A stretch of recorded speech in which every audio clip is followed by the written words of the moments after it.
Constituent পাওয়ার বলতে গেলে এটা হচ্ছে গণপরিষদ হিসাবে পাওয়ার দেওয়া। কনস্টিটিউয়েন্ট পাওয়ার হিসেবে বলা হয় পিপলস উইলের পাওয়ার দেয়া, এবং সেটার জন্যেই কনস্টিটিউয়েন্ট অ্যাসেম্বলি হয়ে থাকে, মানে at the event of the independence of any country অথবা ইন এনি আদার ইভেন্ট যখন ন্যাশনাল কনসেনসাস হয়।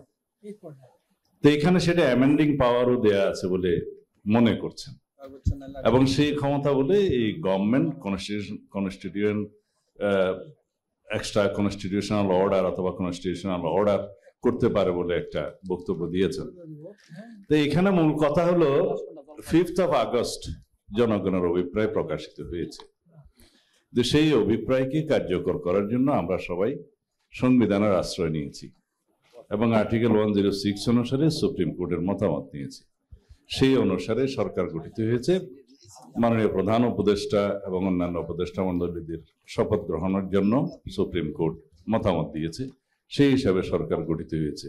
তো এইখানেই অভিপ্রায়ের বাস্তবায়ন হয়েছে, এবং এখানে কনস্টিটিউয়েন্ট পাওয়ার এবং অ্যামেন্ডিং পাওয়ারের কোনো অনুমতি নাই এবং পাওয়ারও নাই। যদি থাকতো তাহলে পরে সেটা বিপ্লবী সরকার হতো, রেভলিউশনারি গভর্নমেন্ট হতো, তখন কারো কোনো এই ব্যাপারে বক্তব্য থাকতো না, রেভলিউশনারি অর্ডার দিয়ে এগুলো সব করা যেত। কিন্তু আমরা একটা কনস্টিটিউশনাল প্রসেসের মধ্যে যেহেতু ঢুকে গিয়েছি, এবং কনস্টিটিউশনের ধারাবাহিক সরকার হিসেবে মাননীয় প্রধান উপদেষ্টা অনেকবার বক্তব্য দিয়েছেন, যেটা কোয়াইট লেজিটিমেট, এবং সেই হিসাবেই আমরা এই সরকারের গঠিত কনসেনসাস কমিশনগুলোর সাথে বসছি, এবং তাদের টার্মস অফ রেফারেন্স আছে যে রাজনৈতিক দলসমূহের সাথে আলোচনা ক্রমে যাতে এই সংস্কার কার্যক্রমের কিভাবে কি হবে, কি কি সংস্কার হবে সেটার ঐকমত্য পোষণের ভিত্তিতে রিকমেন্ডেশনস প্রদান করা। আজকে মাননীয় সভাপতি প্রথমেই বলেছেন যে আমরা রিকমেন্ডেশনসটা খুব অল্প সময়ের ভিতরে গঠন করে এই সরকারের কাছে দিতে চাই on the basis of our ঐকমত্য, মানে on the basis of our consent. এখন কথা উঠতেছে এই প্রসঙ্গগুলো কেন টেনে আনা হচ্ছে? কনস্টিটিউশনাল অর্ডার সম্পর্কে। তো এখানে কনস্টিটিউশনাল অর্ডার সম্পর্কে আজকে যাদের সবার বক্তব্য শুনলাম, এই কনস্টিটিউশনাল অর্ডার সম্পর্কে কেউ মেজরিটি মতামত নেই বলে আমার মনে হয়েছে, আমার ভুল হতে পারে। কিন্তু কনস্টিটিউশনাল অর্ডারের ভিত্তিতে আবার রেফারেন্ডামের কথাও বলা হয়েছে। এখন রেফারেন্ডাম যদি করতে হয়, সেটা কনস্টিটিউশনাল অর্ডার করার তো কোনো প্রয়োজন নেই, কারণ জনগণ হচ্ছে সুপ্রিম ম্যান্ডেট দেওয়ার জন্য। পিপলস উইলটা প্রকাশিত হবে গণভোটের মধ্য দিয়ে। তারপরে প্রশ্ন আসি যে গণভোটের সেই ম্যান্ডেটটা, জনগণের মতামতটা কিভাবে আমাদের উপর বাইন্ডিং হয়।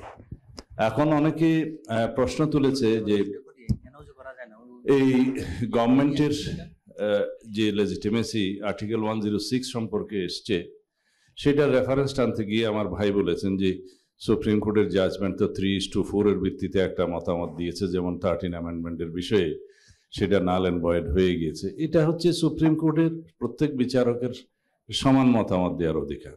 কিন্তু আমরা এখানে যারা বসছি, এখানে তো নাম্বার অফ পার্টিসের মতামতের ভিত্তিতে কোনো জাজমেন্ট হবে না। একটা হচ্ছে জাজমেন্ট, আর একটা হচ্ছে পলিটিক্যাল এগ্রিমেন্ট।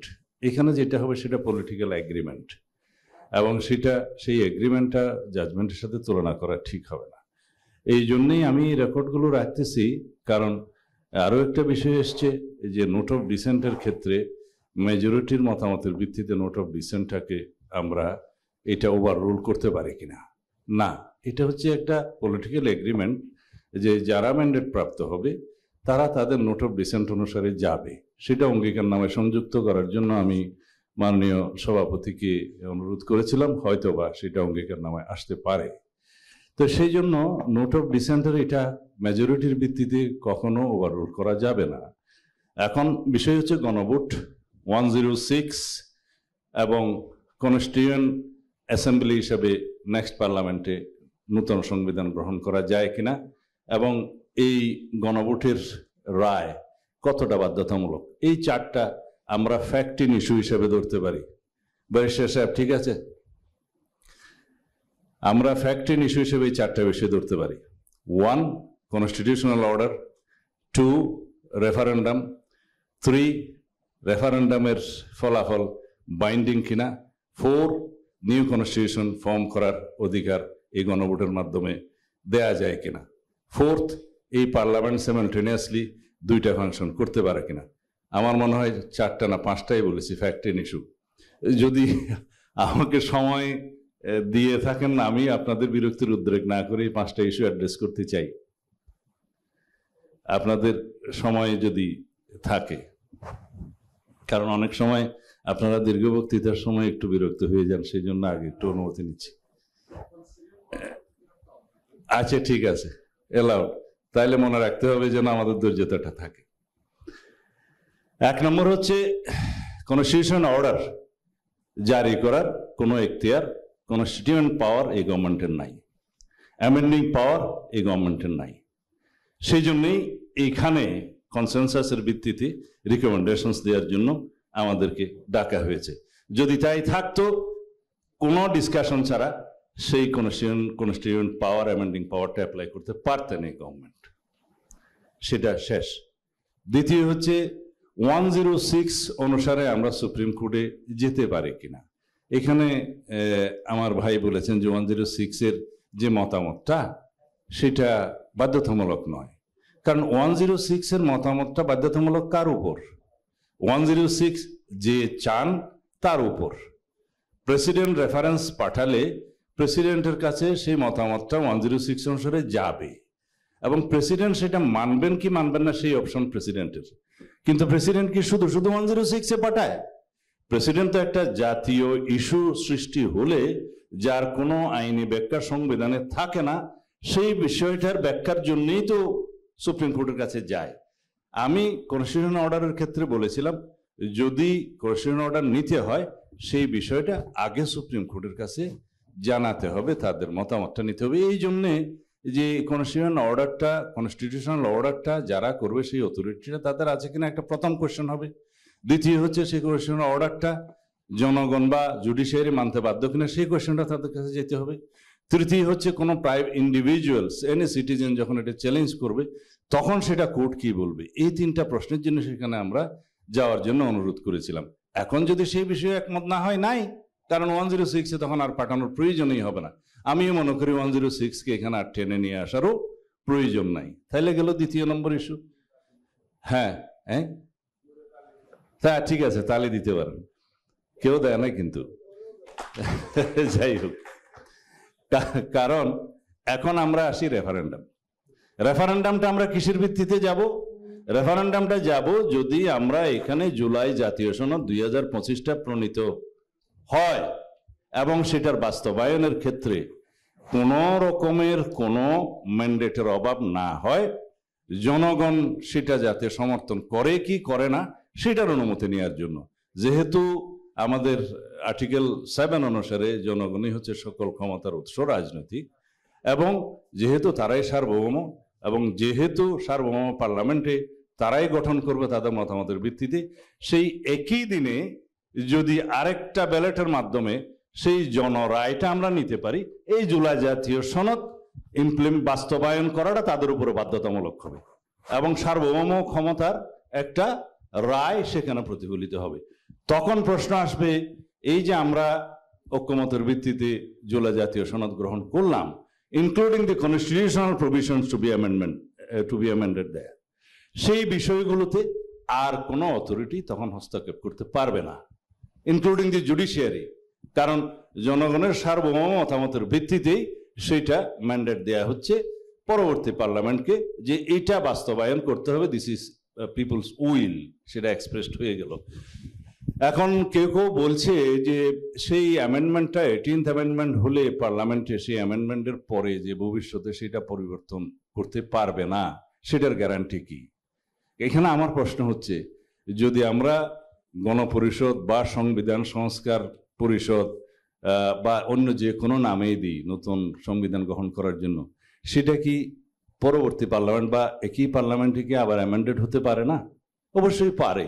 তখন হয়তো সেই অ্যামেন্ডমেন্টটা আসবে নাম্বার 1 অ্যামেন্ডমেন্ট, তারপরে নাম্বার 2 অ্যামেন্ডমেন্ট, তখন হয়তো সেটা 19 নম্বর হবে না।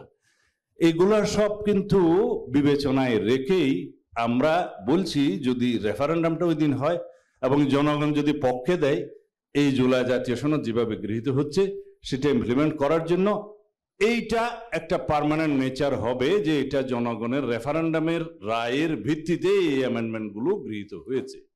সুতরাং এটার লেজিটিমেসিটা নর্মাল পার্লামেন্টে যেভাবে অ্যামেন্ডেড হয় বা কনস্টিটিউশন সেই রকম হবে না, এবং সেটা আমরা জুলাই সনদে অন্তর্ভুক্ত করতে পারি যে পরবর্তী পার্লামেন্ট জুলাই জাতীয় সনদের ভিত্তিতে যে সমস্ত সাংবিধানিক সংস্কারগুলো আনবে সেটা একটা ব্যতিক্রমধর্মী জনরায়ের ভিত্তিতে হয়েছে। সুতরাং সেটা পরবর্তী পার্লামেন্ট এইটা গ্রহণ করতে বাধ্য। এখন প্রশ্ন থাকবে সেটা কি কখনো অ্যামেন্ডেড হবে না? হতে পারে, কারণ সাকসেসর পার্লামেন্টকে তো আমরা বাইন্ডিং করতে পারি না, এটা কোনোদিন হয় না। সেই রকম যদি কোনো সিচুয়েশন হয়, রাষ্ট্রে জনগণ যদি চায় এবং সমাজের চাহিদা অনুযায়ী, তখন সেটা অ্যামেন্ডেড হতে পারে। এখন প্রশ্ন আসলো যে এই সংসদে আমরা দুইটা ফাংশন করতে পারি কিনা। অবশ্যই, সেই জন্যই তো রেফারেন্ডাম। রেফারেন্ডাম যদি না হয় তাহলে স্বাভাবিকভাবে এই পার্লামেন্টে যে কনস্টিটিউশনগুলো অ্যামেন্ডেড হবে, প্রভিশনসগুলো, সেটা নর্মাল পার্লামেন্ট যেটা করতে পারতো সেটাই করবে।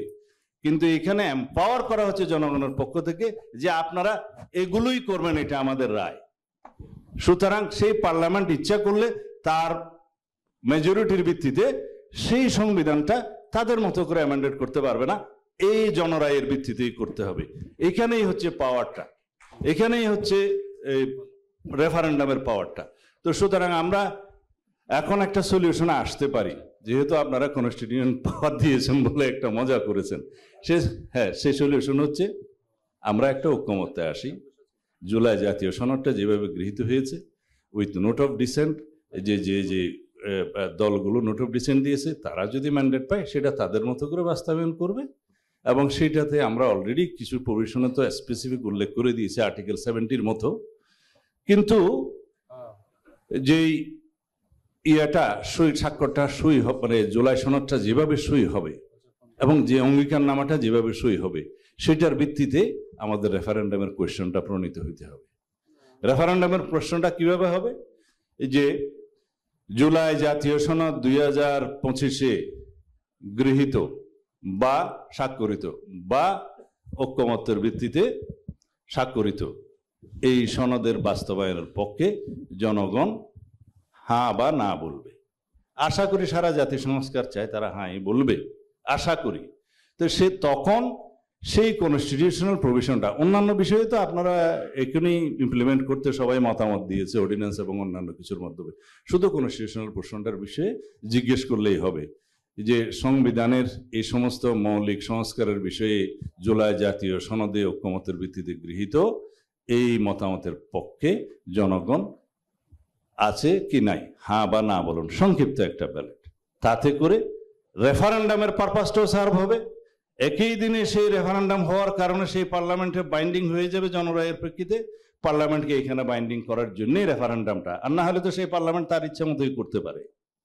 তো সেই জন্য আমরা এখানে এই জায়গায় আসি। তাইলে সবাইকে ধারণ করা হলো, আমরা একটা বাধ্যতামূলক সাংবিধানিক সংস্কারের পাচ্ছি জনরায়ের ভিত্তিতে, রেফারেন্ডামও আপনাদের সবারই মতামত, আমাদের সবার মতামত, সেটাও আমরা পাচ্ছি, এবং জাতীয় সংসদের নির্বাচনটাও আমরা সুষ্ঠুভাবে গ্রহণ করতে পারছি।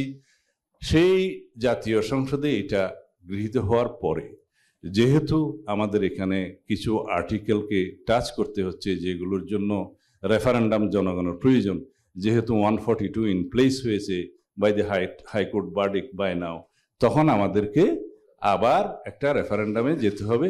তখন এটা আরো শক্তিশালী হবে, যাতে করে আমরা আরো কিছু বিধান ওখানে ঢুকাতে চেয়েছি রেফারেন্ডামের জন্য, সেটাও সংশোধনীতে আসবে।